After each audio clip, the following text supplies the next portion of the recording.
Hello, viewers. I read something on ESPN Cricket for today that got me thinking. The title said that Ashwin's run with the bat may pave way for Jadeja. Now, this test has been lost because India did not bat well in the first innings. When you lose so poorly, if you do so poorly in the very first innings, then you've dug yourself a big hole. And then India has been trying to come out of that. And to kind of, hang the whole thing on the neck of Ashwin seems a little harsh to me because India was playing an extra batsman. They were only playing 4 bowlers. And their strike bowler, Jasprit Bumrah, from how he has performed in this test, appears that he's not fully match fit, at least for the test match. He only had 1 wicket to show for his efforts. And, when India was within striking distance of making a fist of it, for example, 7 or 8 wickets were down with New Zealand just 60 runs ahead, somehow India could not finish off the tail. This has been a problem with India for a long time. You know why that happens? It is because the bowlers are tired. By the time they come to the tail, they're all tired. There are only 4 bowlers. And then in that innings, to just try and contain runs, Ashwin was always playing the holding role. It's not his fault that he was playing the holding role because there were only 4 bowlers. India needs to look at how it came to this events. Now, look at India's batting. And if you look at some of the dismissals, that tells you that when it comes to foreign conditions, India still finds itself caught on the wrong foot. For example, can you explain to me how India lost all the 3 one-day internationals after winning the first 5 T20Is? And who was playing in these matches? Ravindra Jadeja. And all of a sudden now Ravindra Jadeja is going to be your answer to the batting problems? In my opinion, and I could be wrong, in my opinion, technically Ashwin is a better batsman than Ravindra Jadeja. Yes, he has had a horrible run of scores in the test matches, but look at Mayank Agarwal. It took him how many innings before he started producing runs in New Zealand? Just make a note of that. And also look at some of the dismissals that happened of the frontline batsmen. Prithvi Shaw in the second innings, very ungainly, trying to pull/hook a ball. In a test match, what you need to do is to tire out the other side's bowlers, and then you take advantage of that. What was the need for playing that hook shot? How did Mayank Agarwal get out in the first innings? How did Cheteshwar Pujara get out in the second innings?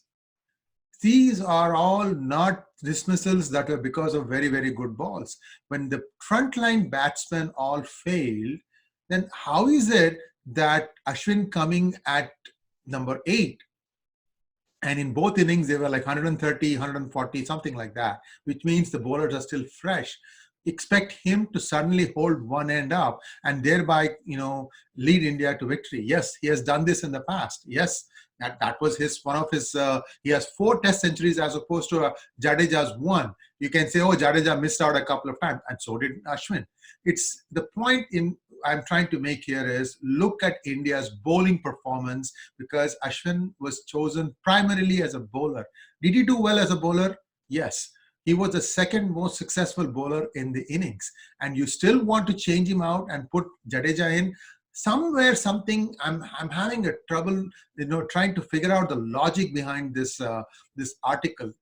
So you can say, what is it that you are so, worked up about a single article? No, that is not something that has happened once. There's been a pattern when it comes to trying to downsize some players, and I somehow feel that Ashwin has been played a lot. It's not once, this is not twice. In fact, in PGurus, we have even put cartoons where a yardstick is 3 yards long for Ashwin, and this is the truth.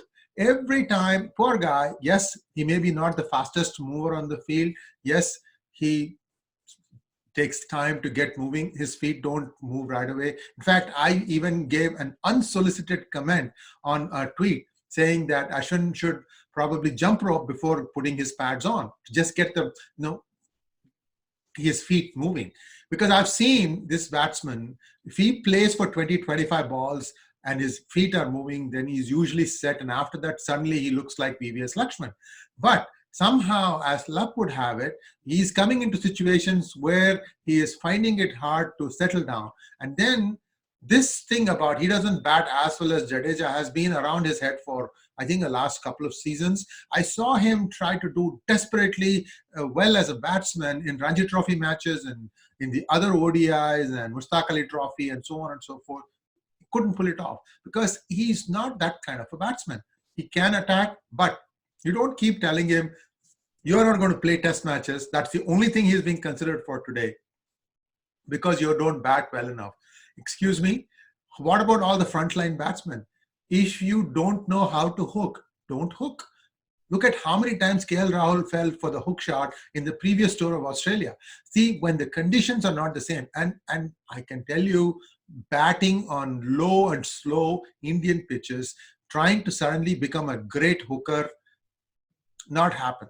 It takes a lot of time. In fact, if you, I don't know how many of you have followed Sunil Gavaskar's trajectory. In his first foray in West Indies, he was incredibly successful. Then they went to England, so-so, not great. But after that, or between those two, he played one rest of the world versus Australia series. And in that, he fell many times to the hook shot in Australia. I'm sure something went off in his head. He said, I need to shelve the shot, because after that, he cut off a lot of his shots. He was the dull, boring, obdurate batsman, but he held the Indian innings together. And that is what was expected of Cheteshwar Pujara. Well, he's still finding his feet, literally and figuratively. And he's also been in New Zealand for a while, and yet he failed. So instead of trying to analyze what really went wrong with the Indian team, we are analyzing the wrong thing. And somehow I feel like we're setting up the stage for Ashwin to be making way for Jadeja. I can tell you 100% Jadeja will not be able to win a match with his bowling arm in New Zealand. Whereas Ashwin may, if depending on how many runs the batsman put up. Always you have to remember when spinners have runs behind them, they are a different kind of bowlers. Just look at how many times Kumble won the matches for India. You have to put the runs on the board though. Without that, nothing is going to happen. And to blame him, to say that, oh, well, he didn't bat well enough and therefore you should have Jadeja come in. This is very short-sighted thinking. I'm hoping that this was not a planned story, because I can never rule anything out with this management. The whole BCCI, less said the better. So in test match cricket was the last bastion of the true watcher of cricket, because there is no limitations. You have to bowl on one side of the wicket, or you have to have a restrictive field placing, none of that stuff. And therefore, it is skill, bowling skill versus batting skill. That's what is on test. That's why it's called a test match. And in this, now you are trying to find some new input, some new motives for getting somebody else in. I mean, come on now. What exactly are we trying to do here? If India wants to win the second test match, it needs to have 5 bowlers, 5 frontline bowlers. It cannot make do with 4. Now, well, what's going to happen probably is we are going to still play 4 bowlers and then try to pass off a very underperforming Hanuma Vihari as a off-spin option. These are all, Hanuma Vihari doesn't have test match experience. In fact, his batting has not exactly been worth writing about. So we have a lot of problems on the batting section. Fortify that, put the runs on the board, put the pressure on the New Zealand batsmen to measure up. Then watch how the bowlers perform. And I still am not sure how match fit Bumrah is. Test matches are a 5-day affairs. If the batsman can see you off during the initial period, then essentially the bowler's hand becomes weaker and weaker and the batsman becomes stronger and stronger. This is the simple logic that people need to keep in mind. Don't play the hook shot if you are not ready for it. If you don't feel comfortable, I'm saying this to everybody in the Indian team who are playing the hook shots and getting out to them. Watch how Rahul Dravid used to hook. He would always make sure that the ball will be he would get into position and he would always make sure that he's going to keep the ball down. And these are all things that you have to really work at. Bowling machine cannot bowl a bouncer for you, because there's a little thing called wind factor that is at play, and you can't really create that using a bowling machine. So it's all about temperament, getting your eye in. Don't play the hook shot, at least in the initial part of your innings, and try to build an innings. And you need to know where your off stump is, and these are all basics. So all I'm trying to say is, do not drop Ashwin for this one batting performance. Actually, after all, bigger, better batsmen didn't do that well on that wicket. So my advice is, do whatever, but keep your second best performing bowler for the second test match. If it doesn't happen, oh well, it will be business as usual. Whether it is Amit Shah's son running BCCI or Sharad Pawar's Kotri running BCCI, things will continue to be the same. Thanks for watching, and please subscribe to PGurus channel.